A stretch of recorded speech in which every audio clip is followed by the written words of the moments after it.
be returning to the text right after this first session. And if you recall where we left off the Panchen, in which I had just given a very brief, very concise reference to two methods. The first being very familiar, and that is simply observing whatever comes up, letting it be. But the second one I've really not dealt with much in this retreat, where he says whatever thought comes up, cut it right off. And he says like a swordsman, right? So some of you who've been listening to podcasts or listening to teachings that I've given over the years will be familiar with the metaphor here, a little tiny bit of a parable. I'll narrate it very shortly, very simple. The metaphor here is that of a duel between an archer and a swordsman. Right? And the type of swordsman, well, of course there are a lot of kinds of swords. There's a sword of William Wallace. I think his sword is about 6 feet long and broadsword. You could cut off 3 people's head in one stroke. You know, I'm not going to go William Wallace, my forebear. But the other one is like the 3 Musketeers. I think it's called a foil. So it's very, for very quick work. You skewer them rather than, you shish kebab them rather than decapitate them. That's very French. Whereas the broadsword is very Scottish. Cut off the heads. Very straightforward. So this is the French, bien sûr. And so the metaphor, you can visualize it so easily. Give the swordsman a chance here. So maybe there are 50 paces, maybe 100 paces, right? And so they're squaring off. And it's kind of a one-sided battle, really, because the archer has a whole quiver full of arrows. And he gets to shoot them whenever he feels like it. It doesn't have to be every 5 seconds. He can pause for 10 seconds and then shoot off 3 in rapid succession.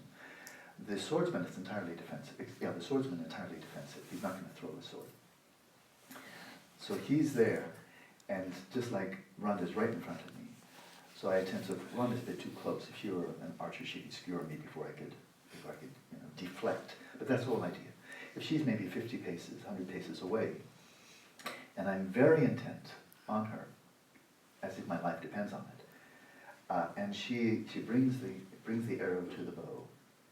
She's waiting for me to waver, to blink, to be distracted. When she thinks she has an end, she will loose the arrow.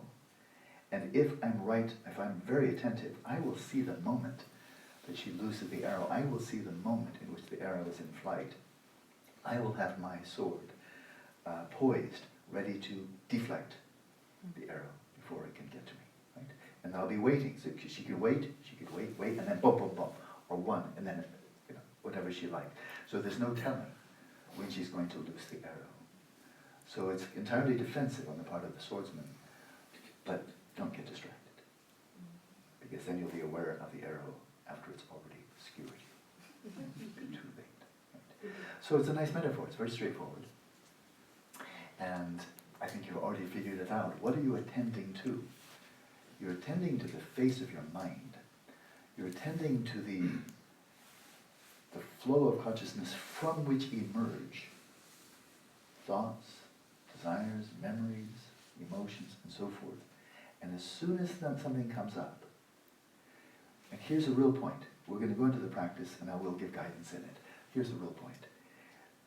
If this is a very skilled swordsman, it takes very little effort. That is, he has to be very attentive.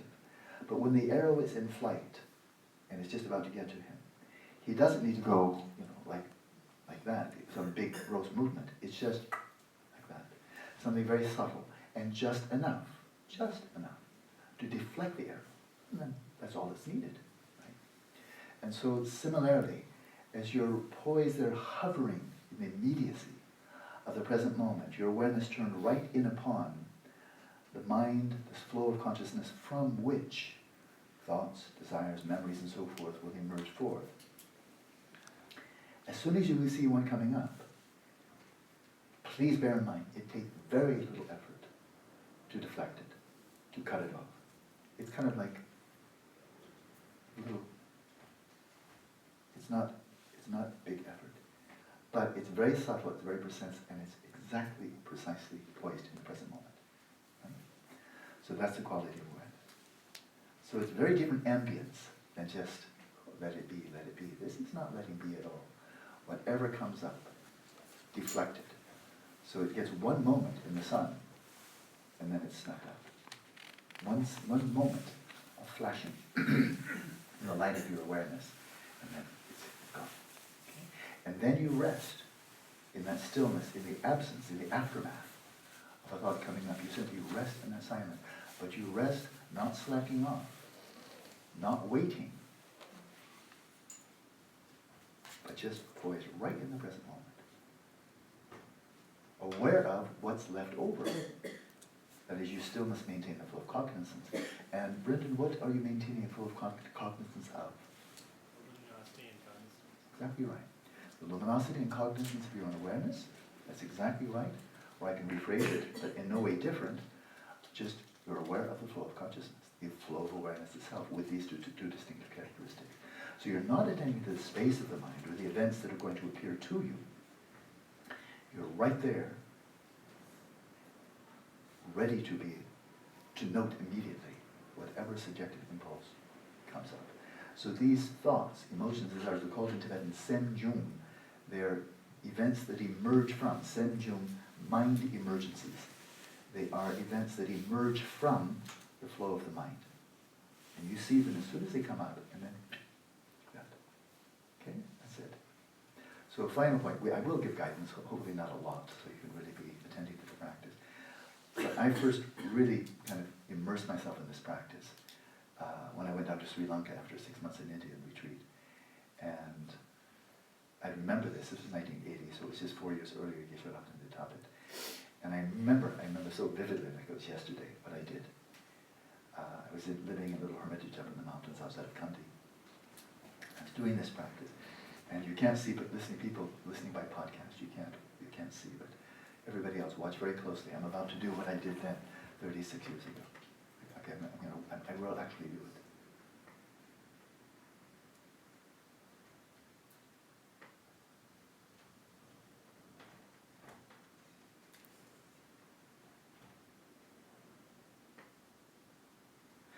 Did anybody see any problem with what I just did? That could be a problem. What do I do then? So I'll not breathe. That'll work out fine, I'm sure. Yeah, that's very easy to do.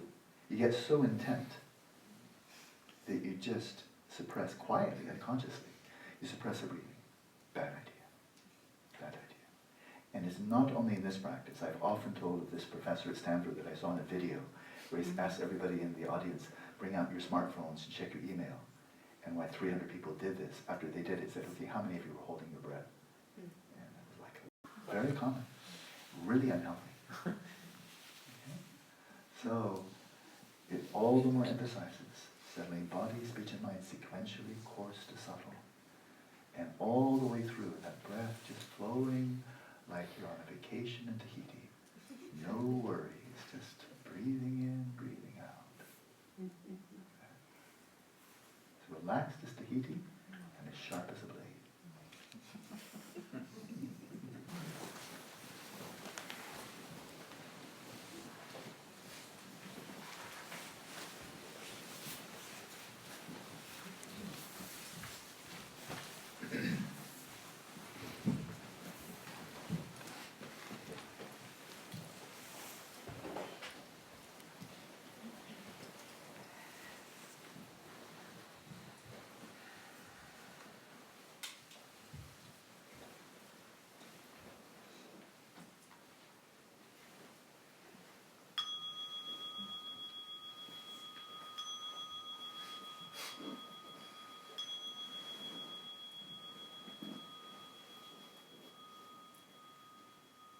With the motivation to penetrate through to the sign of your own mind,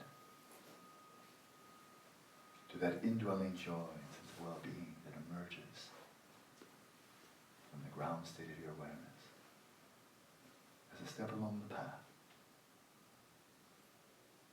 to full awakening, for the sake of all sentient beings around such a motivation. With that motivation, settle your body, speech, and mind in their natural states.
rest your awareness in the space in front of you for a very short time. Simply rest, sustaining this flow of mindful presence without an object, without doing anything, without meditating on anything. Simply sustaining the flow of mindfulness without distraction, without grasping.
Then invert your awareness right in upon consciousness itself, this flow of awareness.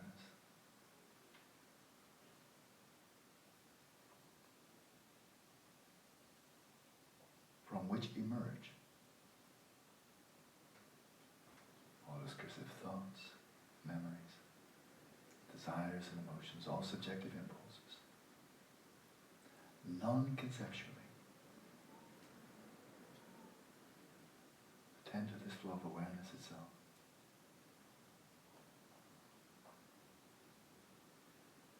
And as soon as some mental activity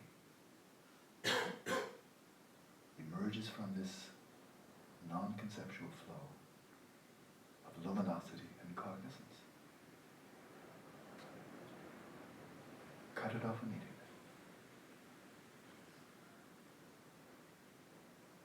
And sustain the flow of awareness, of cognizance, of what continues on in the aftermath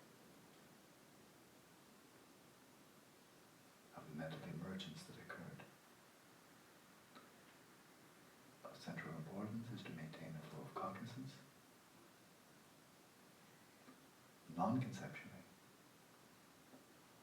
non-conceptually aware of a non-conceptual flow of awareness.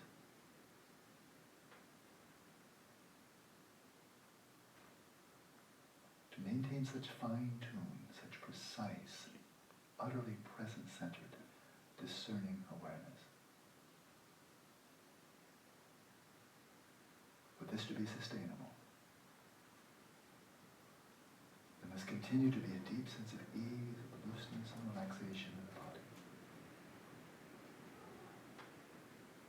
Your body should be still like a mountain. The breath should flow as effortlessly and as unimpededly as if you were deep asleep.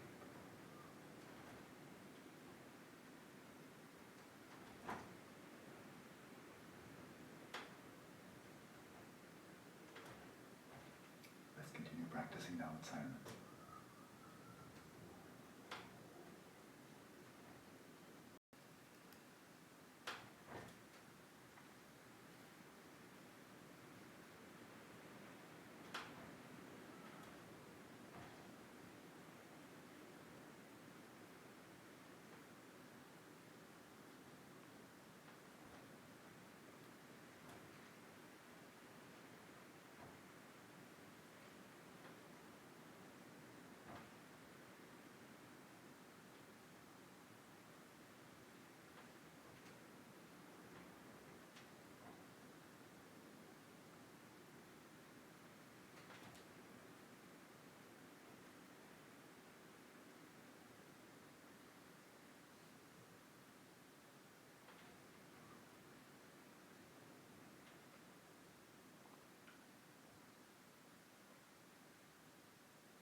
So we return to the text.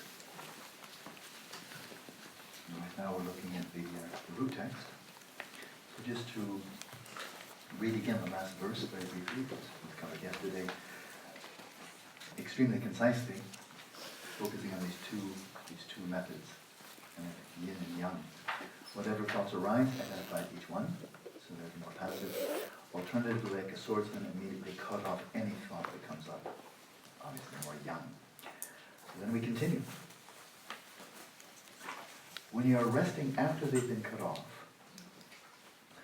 without losing mindfulness, loosely relax. And then the aphorism is, tightly focus and loosely relax. It is there that the mind is settled. That's an aphorism from the Mahamudra tradition, or Shamatha. So I won't comment a lot here. He's going to give his own commentary, but it's very important, and that is once a thought arises and you do nip it in the bud, just cut it right off, that you're not waiting. The word wait should never enter into this practice, because waiting already is sending your mind to the future in anticipation of something that may or may not occur, which means you're not here. So the notion of waiting never happens in this practice, authentically. Because you're getting, it's an instant gratification. And that is, what you want to do is be right in the present, being fully attentive. And you're doing it right now, so you're totally satisfied. So it's instant gratification. Okay? That's nice. But this means as soon as a thought has come up, you're totally on. And you are totally present, sustaining the flow of cognizance of what remains after the thought has been snuffed out. And of course that is precisely that flow of luminosity and cognizance. So without losing mindfulness. But then don't be freezing up. It's very easy to do. Don't be tense. Don't get your continuity that way. That's the old-fashioned way that leads to burnout. But as you're doing this is where you have to have that core, really kind of an existential sense of looseness, of relaxation, of ease, without losing mindfulness, without losing stability, without losing the tightly focus, and loosely relax. It is there that the mind is settled. Okay? So it's not just Padmasambhava. This is really quite generic in the Dzogchen and Mahamudra traditions. So it is said, as I said, that's an aphorism, well-known aphorism in the tradition. Chökyi tela, look, you flip. So easy, everything is shorter in Tibetan. Very concise. So it is said, and elsewhere it says, here's another aphorism coming up, like, can't remember exactly what the image is, but if you're snared and you struggle, the snare tightens up on you, and you struggle more, and afterward you're just totally frozen and locked in totally, and the only way to release is, the only way to get out of the snare is by totally loosening. Well, that's exactly this here. Okay. No doubt the mind attains freedom when you loosen up. And how do you do that? By releasing all the grasping. It was the grasping that bound you up in the entanglements in the first place. As taught here, you should relax without distraction. No? Very pithy. Another verse. Whenever thoughts arise, if their essential nature is observed, they naturally disappear, and a clear vacuity arises. So we're back to method one, simply observing whatever thought comes up. And I've changed the translation a lot here. Whenever thoughts arise, if their essential nature is observed, there are two terms here in Tibetan, mo and ranjin. And this is the mo, it's the essential nature. Essential nature, and ranjin is, I've changed the translation a lot here, just because I think it's an important distinction, and it didn't come through in the translation. Ranjin is a manifest nature. And the essential nature is right down to the core, not talking about intrinsic nature or inherent nature, which doesn't exist at all. But we can say that the essential nature of consciousness, bare bones, cut back to its kind of raw core, luminosity and cognizance. It's not to say they're inherently existent, but if you cut them out, then you don't have consciousness anymore. You can cut out an awful lot of the padding, the coverings, the cloakings, the configuration. Then the baby killed the baby. Throw out all the bathwater you like, but if you throw out that, then the baby's gone. So that's the essential nature. One says the essential nature of fire is hot. If it's not hot, it's not fire. It's burning. If it's not burning, it's not fire. Right? Now, there are many types of flame. There are blue flame, yellow flame, there are blowtorches, there are candles, there are suns, there are nuclear explosions. There's all kinds of ways that the fire element manifests. Right? Those are the manifest nature. Right? But the essential nature is if you take that away, then you don't have one. So this becomes very important when we're observing thoughts. And that is, we observe the manifest thought. Oh, that's a thought about the vacation my family had when I was 14 and we're traveling all over Europe in a VW van. Remember my grandma was there. Okay, I got cut in the narrative. That's the manifest. That was the story. That was the memory. Taking me down memory lane. Right? That's the manifest nature. How is it displayed? What are its distinctive, this particular thought? Oh, that's a memory from my perspective, only I have. My siblings and my parents and my grandma were in the van all together, but my perspective is unique. So that's manifest, right? There's not a whole lot to be learned about that unless you want my biography. But in this practice, we're not interested in personal narrative. This is quite an impersonal practice. It's not like I want to get to know myself better.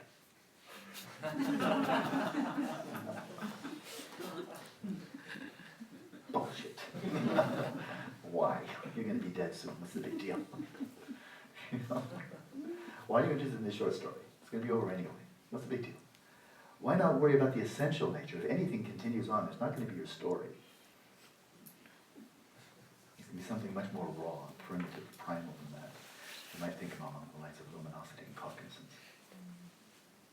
Now, if that continues, and you fathom that, that could be meaningful all the way through. All the way through life, all the way through the dying process, beyond the dying process. That's a keeper. That's essential nature. So whatever thought comes up, simply observe its nature, the thought as a thought, not as a thought as my thought about this event with these people and blah, blah, blah.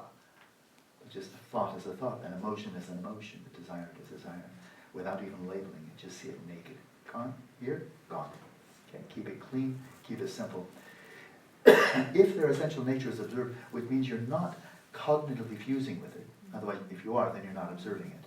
You're not getting caught up in the drama, otherwise you're identifying with it. If they're essential, see, he's packed a lot into these few words, and it's much shorter in Tibetan.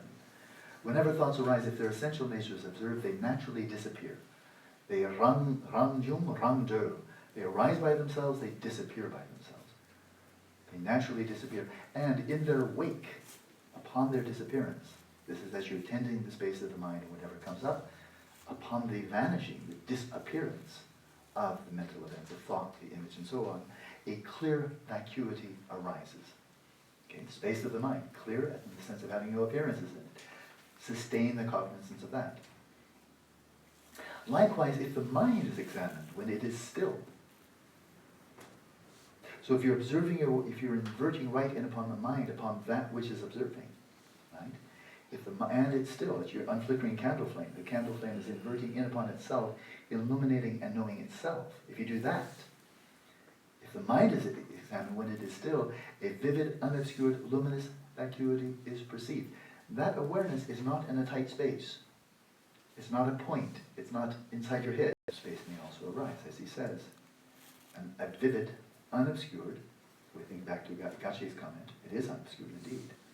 Luminous, it's by nature bright as your own awareness. Vacuity, that awareness itself is empty. That's the thing. That awareness itself has no content. That awareness itself has no referent. It's not about something else. It's just resting in its own nature, right? So it's clear, it's empty of any referent. It's not about anything. And that is perceived shorter in Tibetan. Ne, yu, zunju. And zunju means union, fusion, coming together, convergence even. So I think what he's getting at here in this context is he's saying you may be observing thoughts, that kind of that yin approach is observing thought, observing their essential nature. They vanish, and then a clear vacuity arises. But of course that clear vacuity is suffused by your awareness. Otherwise you wouldn't be aware of it. That's what you wind up with. On the other hand, if you invert your awareness right in upon the mind, observing when it is still, and you penetrate through that, and you don't tighten up, you don't constrict into thinking somehow the mind is something small, the mind is a point, the mind is confined, but you observe it free of concepts, you come to that same vacuity, which is indivisible from the luminosity of your own awareness. So it's like two different approaches. They are different approaches. Right? One's observing the other, one's just cutting them off. That's not the same. But he's saying, when he says, speak of the fusion, of the union of stillness and movement, I think he's saying these two approaches converge in upon the same point. Whatever thoughts, so now we're back to method one, we'll just call it that, method one. Whatever thoughts arise, do not block them. Do not block them. But recognizing their movements, focus upon their, what I call it before, their essential nature. Focus upon their essential nature. Again, their manifest nature would be, oh, I was thinking about it was something you might tell to a therapist, or a person who's going to analyze your dreams. I had a dream last night. This was the story. Oh, I just had a wandering thought. I just had an emotion come up. I just had a memory come up. Let me tell you about it. There's nothing wrong with that. Nothing trivial. But it's something different. Because it's telling you about the content. Oh, tell me, what was your thought about? What was the emotion about? What was your dream about? Good, no problem. It's not bad. That's manifest nature. But here we're getting right to the core of it, the essential nature. We're not interested in the referent. We're not interested in the storyline. We're just observing the mental event as a mental event, just keeping it that simple. So, whatever thoughts arise, do not block them, but recognizing their movements, their comings and going, focus upon their essential nature. Like the analogy of a raven on a ship. Just as a raven that flies, and here's the aphorism, just as a raven that flies from a ship, circles in every direction, and alights there again. Okay? I've told this metaphor many times, but not necessarily everybody's heard it. And so I'll tell it now, but I'll try to keep it quite short. This is, again, classic parable. And the parable is actually reality-based, and that is in olden times, 1,000, 1,500, 2,000 years ago, maybe longer. The Indians were seafarers back during the time of the Buddha himself. They were the seafarers. They were heading out on their ships onto the high seas and making their way to the Near East, to Alexandria, to Cairo, or whatever, Alexandria and so forth. And so, but of course, they didn't have the star charts, they didn't have the navigation devices that were later developed. And so when they were far out at sea, and they're running short of supplies, especially water, then one or probably more than one raven, don't want one to get sick and die. So they would cage ravens, crows, same word in Tibetan, jarok, and they would cage them as they set out on the high seas. And then when they are really running short of supplies, they need to find landfall soon, like within a day or two. Otherwise they could be in deep trouble. Then they would release one of the ravens. And very important, they're releasing a raven, not a seagull or a duck. They're releasing a bird that cannot swim in the water. And the bird knows it cannot swim. If it lands in the water, it knows it's going to die. A wet raven is a dead raven on the high seas. Right? And so they release the raven. Well, you can imagine the raven's been cooped up there for days or weeks. The raven takes off. And the clever thing about this is the navigator knows the raven wants what everybody on the boat wants. Where is the nearest land? Now, if you're right on the surface of the ocean, what I've been told is you can see about 10 miles. The horizon's about 10 miles away. That's not very far. But a raven, what's the smart raven? They're very smart birds. What's a raven going to do? I'm making this a long story, but it's a cool story. What's the raven going to do? They're smart birds. The raven's not going to just, hover against the waves and say, I think, I'm kind of feeling west. They're not stupid, The raven's going to be smart, and the raven's going to go straight up. Because the higher you go, the farther the horizon. The raven got that figured out. So the raven's just going to circle up, as far as it can go until it sees land. As soon as it sees land, it wants what the navigator wants. It's going to make a beeline and head right for the land. That's where food is, drink, and freedom. Right. And then, of course, the navigator is watching that raven with intense curiosity. Because if it gets very high and it turns into a dot, and the navigator's attention wanders, get the next raven. You don't want to be a raven. So don't let your mind wander. But of course, don't shoot the raven. Keep that archer at home. Don't mess with the raven. Don't throw breadcrumbs in the water. Just watch the raven and don't get distracted. Because if that raven takes off, hard aport, follow that raven. Because you can be very confident that raven is heading in the direction that it saw, which is also the direction you want. But now, alas, in this metaphor, the raven goes up and up, circling around higher and higher and higher. But alas, even if it goes up a mile, it still sees no land. And so what does the raven do? The raven is faced with a decision. I can either commit suicide and just go off and bye-bye world, and just, guy until he just kind of gets exhausted and falls into the sea and dies. That's a possibility. Or he can come back to the lesser of two evils, and come back to the boat. He really doesn't want that, it's better than dying. So what the raven will do is circle up, up, up, up. Disappointed raven circles down, down, down, and lands on the mast. From that from which it arose, to that it returns. The thoughts emerge from the space of the mind. They circle around, they tell their story. Maybe it's a short story, maybe it's a long story. But in this very yin approach, this very passive approach, you don't mess with the story. You don't alter it, you don't prolong it, you don't censor it, you don't block it. Don't mess with it any more than the navigator is messing with the raven, but he's certainly watching very closely. Right? And then, as the thought emerges from the space of the mind, the thought having nowhere else to go,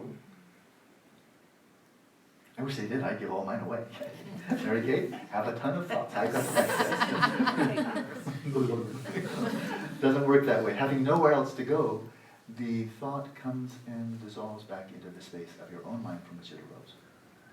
And you watch, if you're really on, and you're very soft, very relaxed, like a navigator who's just watching, you can actually watch the thought emerge. You can be lucid from the first moment it arises. Watch the thought circle around, whether it's 3 seconds or 30, but with no grasping. No preference, no identification, no perpetuation or termination. It circles around, it tells its story, like overhearing somebody talk in the adjacent room, or just like hearing some speech on the radio. You're just not part of it at all, and then it just fades out. And you just watch it, and then the thought comes and dissolves right after the space of the mind. That's the metaphor. Okay? Very passive, and very different, of course, diametrically different to cutting them off as soon as they come up. Okay, so now we have these two metaphors. The duel between the swordsman and the archer, and the navigator and the raven. Two nice, very nice metaphors. Okay, so now we go to his commentary. As for the nature of the concentration, the term samadhi, which I really like the word samadhi, he's translating quite correctly as concentration, so I'm just keeping to that. As for the nature of concentration, of the concentration to be accomplished, samadhi has two limbs. The power of clarity. Clarity also means luminosity, so there's one. And single-pointed non-conceptuality is spacing out and having no thought. Single-pointed non-conceptual cognizance. That's not what it says here, but that is certainly implied. Such authentic serenity, again serenity being his translation for shamatha, an authentic shamatha must have both of these two. It must have the power of clarity, that is just to dullness, stupor. And it must be single-pointed, otherwise it's not samadhi. And it must be non-conceptual, otherwise it's not turning into shamatha. Such authentic shamatha arises from single-pointed concentration of a desire realm mind, a mind that is embedded in, is at home in the desire realm versus the form realm or formless realm. Such authentic shamatha arises from single-pointed samadhi of a desire realm mind of one on a stage that is not yet complete equipoise. Equipoise is nyamchak in Tibetan. I prefer meditative equipoise, but equipoise is certainly fine. So there is some degree of balance. There's meditative equipoise, free of the extremes of laxity and excitation, but is not yet complete. You don't have that really sublime, extremely fine-tuned balance of having achieved shamatha, in which case your mind slips over from being a desire realm mind and crosses the threshold, becoming a form realm mind. Okay? The guardian, or the protector Maitreya, says it arises from a cause that is abandonment of the 5 flaws, and a reliance on the 8, I'm translating as interventions. 8 interventions. I think he said engagements, that's certainly not incorrect. I simply prefer So, I just want to list these shortly. Anybody who studied Lamrim, you know exactly where they go. My book, my doctoral dissertation at Stanford was now called Balancing the Mind. It has Tzong's complete presentation of Shamatha. It covers all of these 5 powers, the 8 interventions, the 4 types of mental engagement, all definitively laid out. It's laid out, of course, in the Lamrim Chemo, the Great Exposition. Volume 3 has extensive discussion on that. So it's all there, and it's in Genlam Rinpoche's book, Calming the Mind. So there's no reason to really linger here. We could spend a day on this very easily. So I'm just going to list the 5 flaws or 5 faults, either way is fine. They are, and they're interesting, and you'll have these by this evening. Spiritual sloth. I translate it as spiritual sloth and not just laziness. I think it's Acadia in Latin. The Christian contemplatives use this term a lot. Acadia. I'll just give briefly the 3 types. We can linger here. I just want to go bump like stiletto. 3 types of spiritual sloth. It's lelo in Tibetan. There is Jawangenjin Gilelo. And this is the one this is why I say spiritual sloth, because the first one hardly anybody would regard as laziness. Jawangenjin Gilelo is the spiritual sloth of fixating on Jawangenba, negative activity. Well, negative activity in this context means the pursuit of any mundane concerns. Money, fame, wealth, reputation. These are not evil. But if you're a shaman practitioner, these are definitely not on the positive side of the ledger, on the negative side. They're complete distractions. And so people from this contemplative perspective, from the perspective of a person who's committed to entering the path, proceeding on the path, looking from that perspective. If you, for example, in California, you go to Silicon Valley and you find people with their startups and they're working 16-hour days and they're just burning the candle at both ends and they're working incredibly hard. For what? To, well, financial success, coming out with a good product, fame, reputation, and more success and more money, and so forth. You say, well, that's a great big exercise in spiritual sloth. Because all of that's going to be worth nothing when you're done. However many products you've made. I mean, for other people, maybe there's benefit. If you had a motivation to be a benefit, then it's dharma, that's good. But if it's just basically, I'm going to start up a company because I want to be rich and famous and powerful and influential, and that's my motivation. Well, maybe you succeed, maybe you won't. But whether you succeed or not, everything you're doing is completely a waste of time. I mean, Facebook friends should have. And so forth. All it means is they're going to have one less Facebook friend. That's all it means. And so that's one type of laziness, fixation on mundane concerns. And it could be 16-hour days, workaholic, and you're still just a lazy bum from an Dharma perspective. That's one. That's the one we all resonate with. A Geluk-Kagyü is just the laziness of lethargy, of just, I don't feel like it, kind of the couch potato.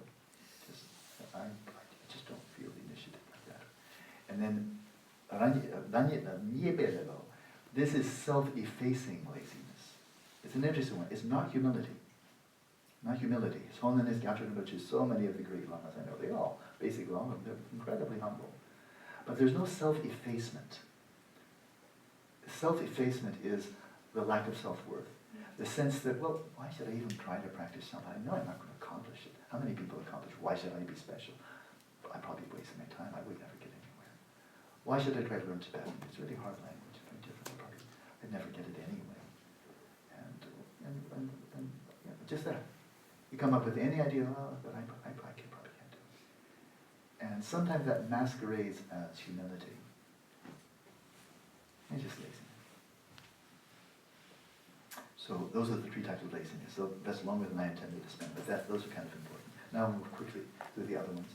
So, first one is spiritual sloth. Forgetting the practical instructions. So you receive them, give the guided meditation, and then afterwards, what? In one ear, out the other. Don't have a clue. Okay? Then what was the point? Listen to recording. I don't need to be here. I can sit at home in my little meditation. But forget them, what's the point? Laxity and excitation, those you know well. Non-intervention. This is why I use the word intervention. non-intervention, and that is when laxity or excitation arise, if you don't do anything about it. You just go, oh, I'm supposed to be, as they say in the mindfulness movement, so my mind is becoming very lax, my mind is has a lot of excitation. But I just have to accept it all. I just have to be here now, and whatever's coming up, I shouldn't be judgmental. My mind is lax, let's just say, well, I didn't want to judge your mind. You might object. And if you're getting really excited, completely rambling, well, it's okay. Let's be friends.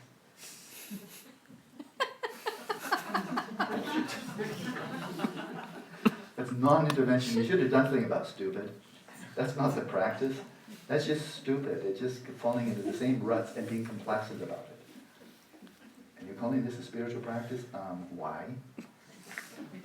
There's a bit of sarcasm. If you're not aware of sarcasm, I'm being sarcastic right now. This is vintage sarcasm. So that's when you should be intervening, you're not. Because you have some cockamamie notion that you're supposed to be non-judgmental all the time. I'm very judgmental of being non-judgmental. And then this is up on stage 8, out of 9 stages preceding Shamatha. We know on stage 8, neither subtle laxity nor excitation arise at all. They just don't happen. And if you're still there as an eager beaver watching for them, intervening, introducing introspection, are they there? Are they there? It's kind of like, hey, eager beaver, give it a rest. It's okay, the storm's over. Chill. Give your introspection a gold watch, tell them to retire. Because everything's fine. So don't intervene when there's no need to. That's non-intervention is a fault. Intervention is a fault, depending on the time. These are regarded as the 5 faults. Those are the 5 faults. And then we have, so those are faults, right? And then we have the 8 interventions. So we have the basis, the 8 interventions. The basis is specifically yearning for samadhi, and that's cognitive, has to do with aspiration. If you don't wish to develop your attention skills, you're not going to.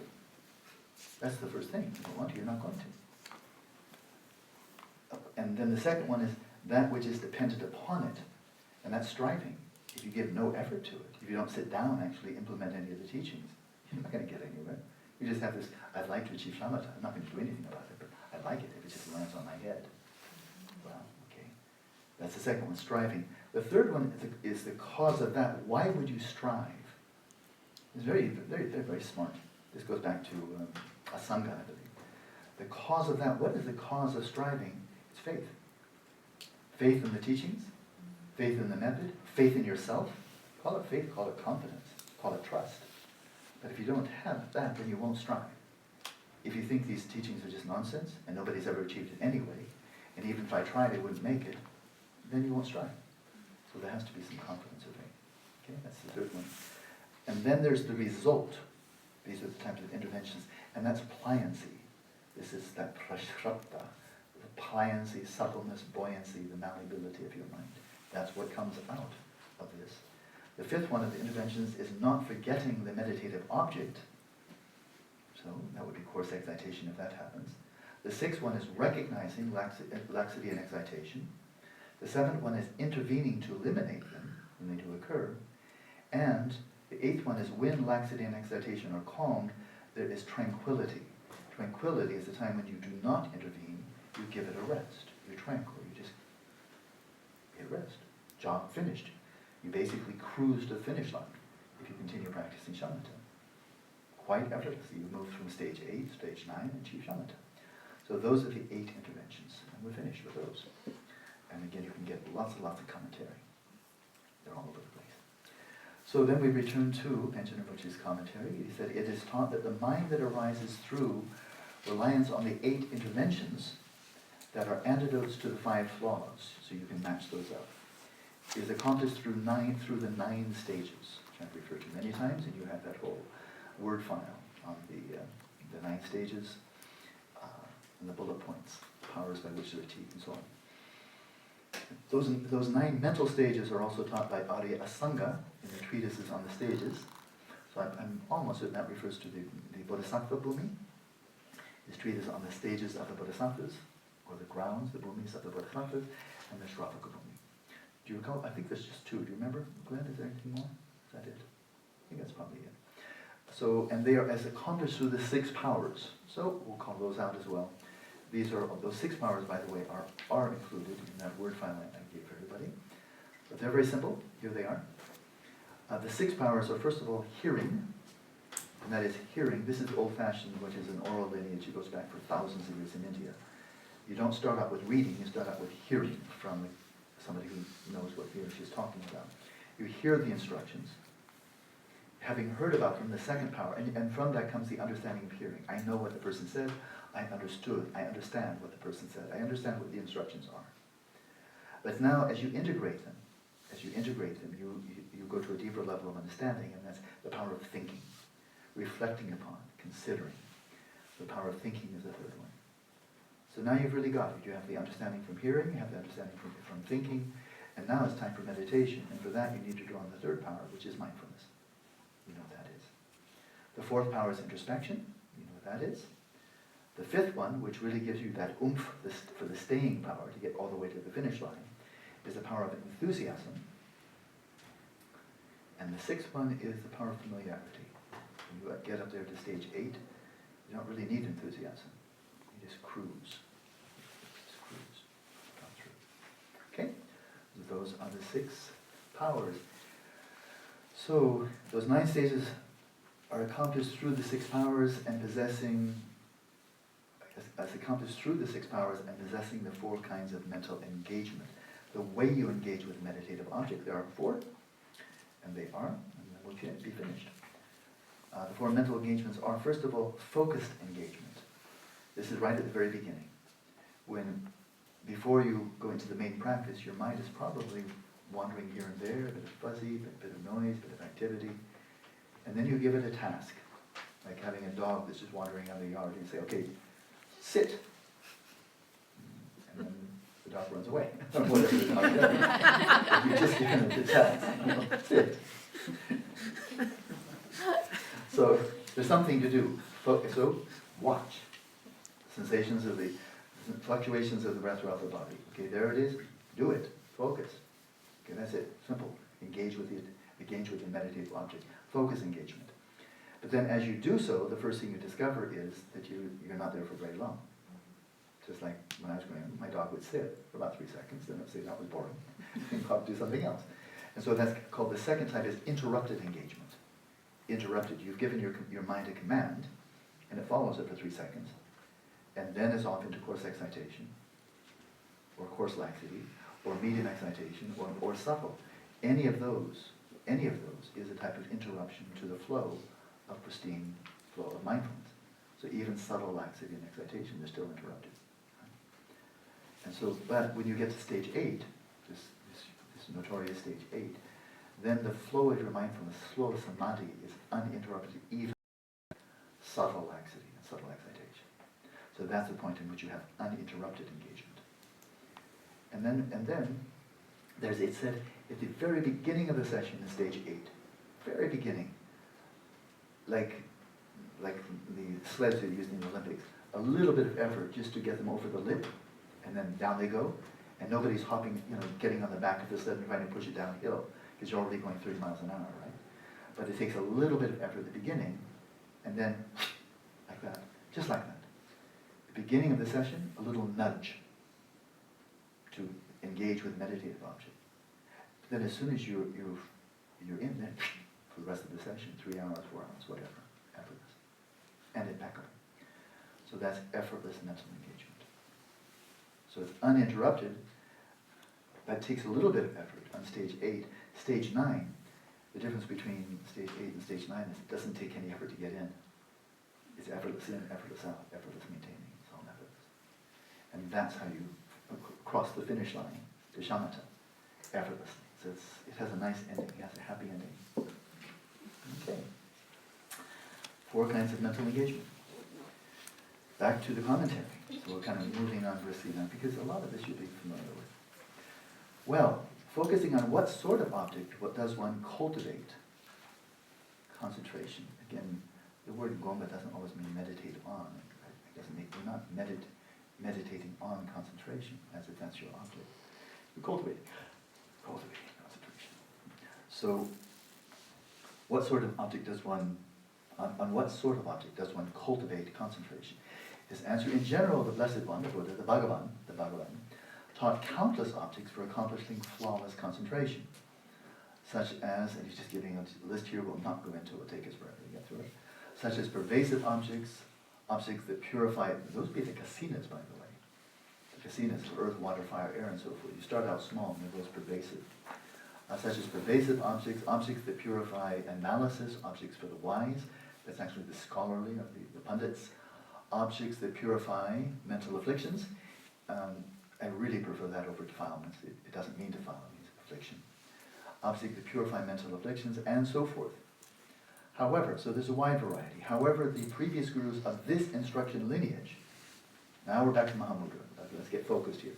There's an awful lot out there, but we're going to be very selective to the types of shamatha that are strongly emphasized in this Mahamudra lineage. The previous gurus, the former gurus, the lineage gurus of this instruction lineage usually explain that one should focus on the mind and then identify it.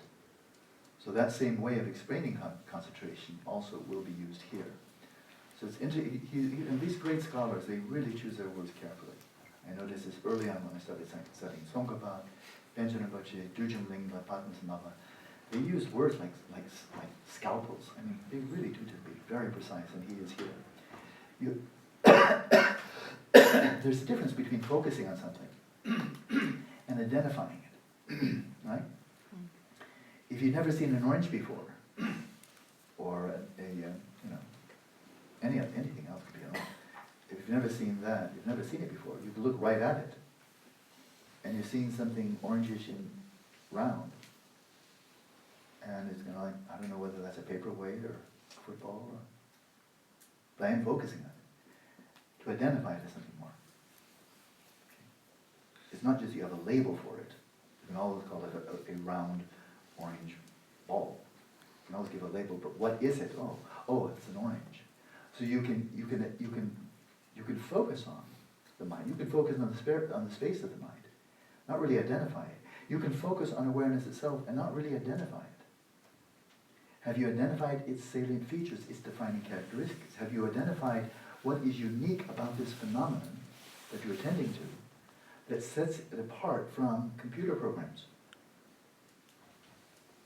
Silicon chips, neurons, robots, and so forth. Have you identified what is distinctive here? And this, as we've seen, with the earlier reference this morning about identifying the sign of the mind, if you've gotten the sign of the mind, you've really identified its core, right? And I would say again that the avenue to that, the breadcrumbs, the fragrance, is follow the flow of luminosity and cognizance.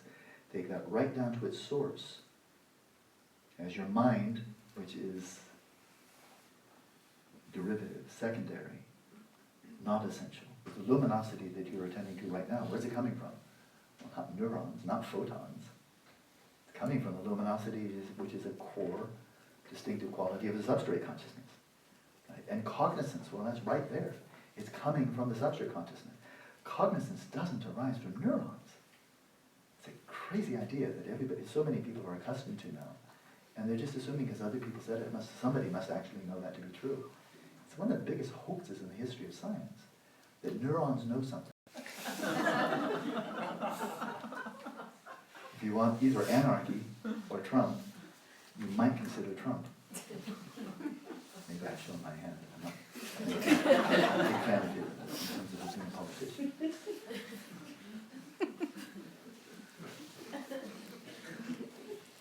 But if you've actually ascertained the essential nature, the defining characteristics, what makes consciousness consciousness, and in so doing you see where it comes from, and what its nature is, and how it influences other phenomena, like illuminating all appearances. If you've ascertained that from the very beginning, you'd never become a materialist. It would be impossible. You just start laughing. You say, you've got to be kidding. People do believe that. That's why, I'm not respectful at all to materialism. It strikes me just so much nonsense that I'm amazed that so many people take it seriously. But it's for very good reason. They haven't ascertained the nature of consciousness. Philosophers, psychologists have something like 200 definitions of consciousness. Of course, they don't agree with any of them. And I check out some of them, I just found them completely useless. They're nice intellectual exercises, but none of them that I've encountered would actually give you a clue of how to recognize consciousness when you saw it. I've heard of one, he's a very smart psychologist, a very nice fellow as well. I have no criticism to people who advocate these views at all. But he gave this very elegant, very intellectual, utterly abstract, completely intellectual definition of consciousness. He was very happy with it. But I thought, if I didn't know what consciousness was, and I used your definition, I'd never know it when I bumped into it. It would be completely useless. But then if a definition, if I give you a definition of orange, or a pineapple, and you go to the grocery market and you memorize my definition, and it doesn't give you any idea at all how to recognize a pineapple when you see one, what on earth would that definition good for? And I feel the same thing is true for consciousness. If the definition doesn't help you, when you focus on it, identify it, then it's useless. It doesn't matter how elegant it is. And the fact that none of these definitions agree with each other is rather telling. So this is a very crucial point. He chose his words very, very carefully. One should focus on the mind and then identify it. So he's going to follow this tradition. So now we go back very briefly to the preliminary practices, and again I changed the translation a lot throughout this here. With tears flowing, and this term I've never heard in my life. A typo. And I'm sure he's got it, and I'm sure it's exactly the right word. But if nobody knows what the reference to that word is, really, I mean, with due respect, I mean, I appreciate people with big vocabularies don't end. That's what it actually means. Like whether it's like, it could be romantic longing, or it could be passionate spiritual longing, where there's such passionate devotion and gratitude and reverence and so forth, that tears flow and you just feel your hairs going, your body hairs, not the hair on the top of your head. It's different. It's a different word in Tibetan. It's bapu. This is da, this is pu. But y'all know what I'm talking about, right? If okay, you already know. He's talking about real passion here. With tears flowing and one's hair standing on end while focusing on the Guru with intense admiration and reverence. That's a very precise translation. You should make fervent appeals to the Guru from the very bottom of your heart for a long time. Okay? So I've commented on that earlier, and just before I walked over here, I saw, because I check out the New York Times regularly, there was one more article on meditation. And I wrote to a friend of mine, because we just go back and forth, and I said, God, from bad to worse. It was cited in this article, it's right there, it just came on probably a couple of hours ago. Cited somebody, it sounds like a Buddhist monk, but I have to say tragically uninformed. But there he's got the name of a Buddhist monk, you'd assume, oh, he's being written up in the New York Times, he's got a Buddhist monk name, he must certainly know what he's talking about. You want to know what the root of all suffering is? Desire. You want to know what desire is? Desiring things to be different from the way they already are. I just want to go into my room and start crying. I mean, the word bullshit doesn't even cover it. It doesn't even suggest how bullshittish this is. This is orders of magnitude beyond bullshit. This is a herd of bulls all crapping simultaneously at the same time. I mean, such nonsense. Like,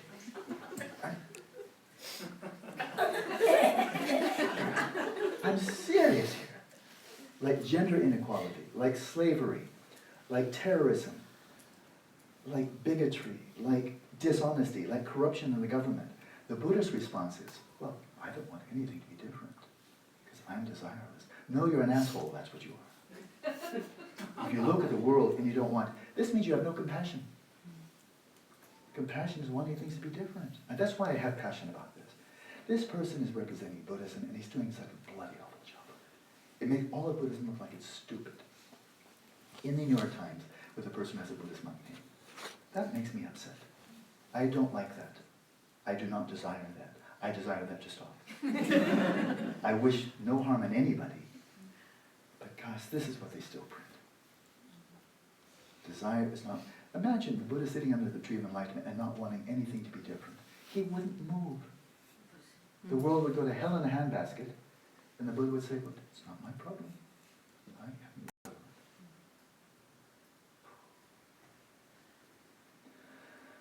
So this is desire. This is passionate longing. This is the desire that overwhelms all other desires. And don't tell me it's not desire. It is, of course. But it's not attachment. It's not clinging. It's not craving. It's not grasping. It's a yearning for freedom. And when we see someone who's worthy of devotion, like the Buddha himself, for heaven's sake, let the devotion. That's really horrific. To snuff out people's desires to achieve enlightenment, to cultivate virtue, to find greater happiness, and tell them, no, no, no, that's the cause of suffering. Oh, it's moronic. So that's it. These are the times we're living in. What that got published, is that something we should take seriously? This is a good account of Buddhism. Amazing. Afterwards, imagine that you are blessed by the Guru dissolving into you. We've covered that. In the midst of evanescent appearances, we covered that as well. Do not, all the appearances coming to the mind, right? Coming, going, coming, going. Do not contrive anything. Do not make up anything. Don't construct. Don't create anything. Do not contrive, manufacture anything with thoughts such as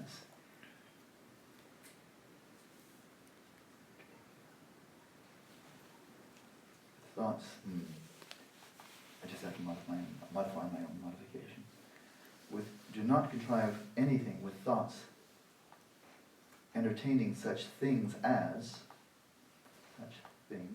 entertaining such things as achieving temporal and ultimate goals, and fearing that undesirable events might befall you in the present or future. So that was really cool. That was really quintessential. Okay? Here you are. You're settling the mind as natural state. So don't conjure up any thoughts of your own. You're here to watch, not to enter into the drama. So don't conjure up any thoughts entertaining such things as achieving temporal goals. Like if I meditate really well, I can become a meditation teacher. I'll make a lot of money. I'll get a big reputation, blah, blah. Or ultimate goals. Oh, if I practice this, I'll reach the path. I'll become an Arya Bodhisattva. Maybe I'll become a Buddha. I'll be doing rainbow body. Okay, that's good, but not now. Don't anticipate future. Not while you're resting there.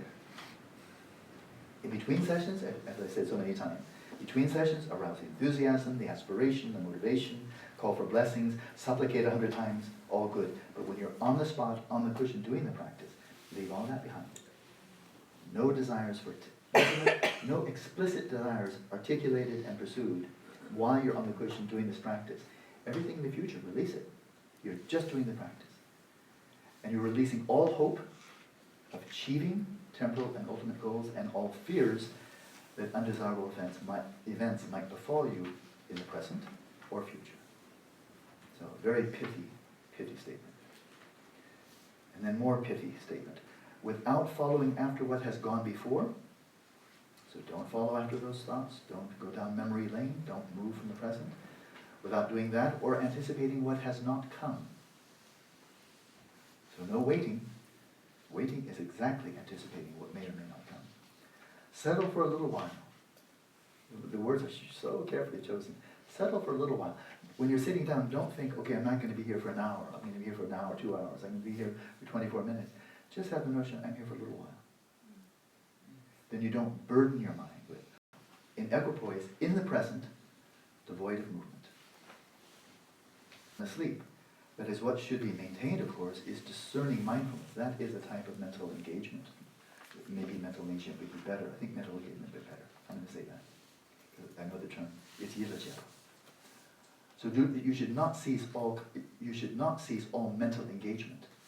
In other words, just space out, zone out, okay, I'm here now, and lose that. Without being distracted from resting in just that unwavering mind. Without being distracted from resting in just that unwavering mind. You establish from afar, there's a great danger, as to how the mind moves, or does not move, and focus there. Okay? This is very, very dense. Really clear. Very dense. So, but it's so familiar also, isn't it? Without being distracted from resting in just that unwavering mind, there's the candle, there's the index finger, straight up. You establish from afar, as attending to the, like the shepherd attending to the flock, spread out over the plain. You establish from afar, free of even the slightest forgetfulness. And all the object is tied with the rope of mindfulness, that is, you are engaged, that you remain engaged, connected. Although it's still possible, of course, that mindfulness will weaken, you'll fall into forgetfulness or distractedness. And in that case, if that occurs, there is a great danger that thoughts of the moving mind will proliferate. Of course, you'll be carried away. So when I'm going to make a full stop there, period. Seeing the sentinel of mindfulness, you fasten your mind with a rope of mindfulness to the meditative object, and you post the sentry of introspection. Those are more common metaphors. It is necessary to post the sentinel of introspection as to how the mind moves or does not move. That is, the mind here is your awareness of the events taking place. Are you slipping off into distraction or forgetfulness, or does not? Mind moves as distraction, the mind does not move. Could be you're non-moving, but you're radiantly clear, or the mind does not move and you're falling into laxity. But you attend there and you focus there. As it is said in Bhavaviveka's essence of Madhyamaka, the straying elephant of the mind should be bound to the fixed pillar of the object with a rope of mindfulness and subdued by the iron hook of introspection. Classic metaphor. That's for all of Shamatha. Okay, the elephant of the mind, very powerful but very rambunctious. You tame this wild, rambunctious mind of yours by fastening, tethering it, and kind of going to revolt against that. You subdue it with the iron hook of introspection. Okay, classic metaphor. And we continue moving right along briskly here. In brief, the attainment of flawless concentration, or samadhi, occurs by way of nothing but the maintenance of mindfulness and introspection. That's it. Those are the two tools, two faculties of mind that you utilize and refine. This is reflection. Mindfulness is the principle of the two. When mindfulness has arisen, introspection is taught as its result. So it is a derivative. Mindfulness is primary, introspection is derivative. Sustain the flow of mindfulness, introspection will be right there on call. Lose mindfulness, introspection is gone. Now we move back to method 2. At that time, once you have blocked all other thoughts, okay, we're back to that cutting them off. And the one thought, so to speak, is I shall continue attending to sheer luminosity and cognizance. Katu is the kind of thought, although you're not cogitating about it, you're doing it, and it's driven by the intention. But all other thoughts, out with you. Once you've blocked all other thoughts, when the aware, clear mind is ascertained, okay, well, the aware, clear, that's Selshin Rikpa, that is cognizant and luminous. He's just, and here mind is consciousness. Okay, this is consciousness focused upon itself, awareness of awareness. And what's the nature of the awareness of which you are aware? It's cognizant and clear, or cognizant and luminous. So when the aware, clear mind, he's just given a defining characteristic of consciousness, is ascertained, you're not just focusing on it, you've identified it. So this on the relative level, is analogous to the pointing out instructions that you receive when you are a suitable vessel. Optimally, you would have achieved shamatha and have gained insight into emptiness, poised, ready to fully receive and sustain the pointing out instructions, that is, ascertain rikpa and then maintain that flow. But you receive what are called rikpa mortube mena, the pith instructions of pointing out rikpa. Okay? And so, if it's to be sustainable, and I think it's very worthwhile, it's good to inspire people. We need as much inspiration as we can get. You know, there's so many things to be depressed about, pissed off about, unhappy about, and so forth. We're living in degenerate times in so many ways. But if a Lama can authentically inspire people to wish to practice, that's good. And for pure motivation. And I have some Lamas in mind when I'm saying this. I think motivation is beautiful. I have no criticism, nothing to say. Thank you for inspiring people. guiding people with loving kindness, compassion, wisdom, authentic teachings. Good. And there are lamas who, you come to the first teaching, and it's weekend teaching, they give you point now instructions on Rigpa. Often inspires. Yeah, how's that just for an objective fact? It often really inspires people. So who would, be complaining about that? Not I. I never do. Can they sustain it? Virtually never. But in a way, so what? Whatever works to inspire people, to encourage people to set out on an authentic path. If they can't sustain it, well, okay. I lead weekend Shamatha retreats. And people in a weekend can get a little bit more stability and vividness than they had before. And then they go home. Can they sustain it? Maybe. Probably not. But they can try, and if they really continue, then of course it can get better. But will they sustain the level of stillness and clarity that they achieved in a weekend or a week when they're meditating 5-6 hours a day? And then they're back to working full time and so forth? Almost certainly not. Does that mean it was a waste of time? Well, if it did, then I would just stop teaching. I don't think it's a waste of time. But so this is intending to point out Rigpa, Buddha nature, which is pretty deep. And not for me to say, Some people may have really quite a profound identification of Rigpa.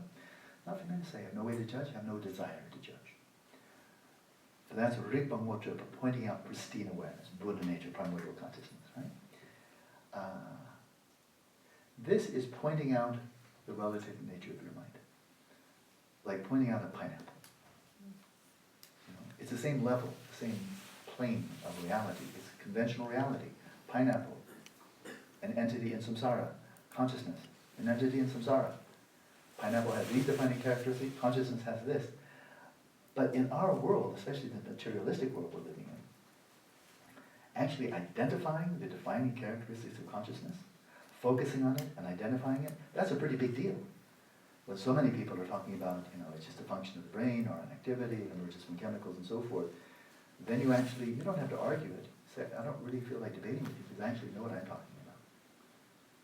Because I've observed consciousness, I've identified its salient characteristic. So I have nothing to debate. If you want to believe that, okay? Knock yourself out. So, yeah. So observe its sacredness. So once you've blocked, so when the aware clear mind is ascertained, focus mindfulness closely just on its nature. That's its essential nature. I'm going to say essential nature again because it's useful. And observe it single-pointedly and nakedly. You know the word nakedly. Without elaborating, without thinking about it, without labeling, associating, putting all your conceptual junk on it. Just take it straight. It's the taste of lemonade. Just taste it, period. Looking thus, identify every single moment or thought that occurs. And this is interesting. Well, this is identify every, so this sounds like you might be doing the two things simultaneously, stillness and motion. You have now established your beachhead, if I use a military analogy. You've established your beachhead. You've come to settle your mind in its natural state. Your awareness is resting in its own place. It's vivid, it's self-ascertaining, it's luminous, it's clear, it's still, it's relaxed.